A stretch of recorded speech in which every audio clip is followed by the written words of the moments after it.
ময়মনসিংহের ফুলবাড়িয়া উপজেলার আল আমিন উচ্চ বিদ্যালয় নতুন গঠিত অ্যাডহক কমিটির পরিচিতি সভা অনুষ্ঠিত হয়েছে। রবিবার ২৯ জুন দুপুরে বিদ্যালয় প্রাঙ্গণে আয়োজিত এই অনুষ্ঠানে সভাপতিত্ব করেন বিদ্যালয়ের ভারপ্রাপ্ত প্রধান শিক্ষক লুৎফর রহমান রাসেল। অনুষ্ঠানটি সঞ্চালনা করেন উপজেলা বিএনপির নেতা শামসুর রহমান সুমন। সভায় প্রধান অতিথি হিসাবে বক্তব্য দেন ছাত্রদল কেন্দ্রীয় সংসদের সাবেক সহ-সাধারণ সম্পাদক, ঢাকা বিশ্ববিদ্যালয়ের কবি জসিমউদ্দিন হলের সাবেক সিনিয়র সহ-সভাপতি ও আল আমিন উচ্চ বিদ্যালয়ের অ্যাডহক কমিটির সভাপতি বিশিষ্ট ব্যবসায়ী মোহাম্মদ জাহাঙ্গীর আলম। বিশেষ অতিথি হিসাবে উপস্থিত ছিলেন উপজেলা বিএনপির সদস্য অধ্যাপক জাকির হোসেন আকন্দ।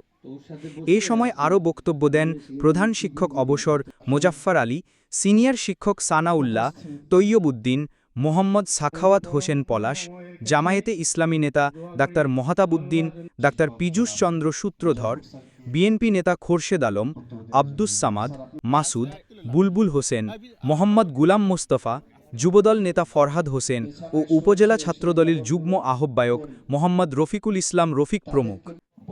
প্রধান অতিথি মোহাম্মদ জাহাঙ্গীর আলম তার বক্তব্যে বলেন, গত ১৭ বছর ফ্যাসিস্ট সরকার লুটপাট চালিয়েছে। এখন সময় এসেছে শিক্ষার্থীদের উন্নয়নে কাজ করার। স্কুলের শিক্ষার্থীরা যেন নিয়মিত খেলাধুলা করে এ বিষয়ে শিক্ষকদের দৃষ্টি রাখতে হবে। আমি প্রতিশ্রুতি দিচ্ছি এই স্কুলে ৪ তলা একটি ভবন নির্মাণ করা হবে। সেই সাথে এই বিদ্যালয় থেকে কেউ যদি মেডিকেল কিংবা বুয়েটে ভর্তি হবার সুযোগ পায় তাহলে তার প্রাথমিক ভর্তি খরচ আমি বহন করব। আলোচনা সভা ও সাংস্কৃতিক অনুষ্ঠান শেষে বিদ্যালয় চত্বরে পরিবেশ রক্ষায় ফলদ ও বনজ গাছের চারা রোপণ করা হয়। এতে বিদ্যালয়ের শিক্ষক, অভিভাবক এবং স্থানীয় নেতৃবৃন্দ অংশগ্রহণ করেন। আপনার স্বপ্নের যাত্রা হোক ফ্লাই ইনফিনিটির সাথে।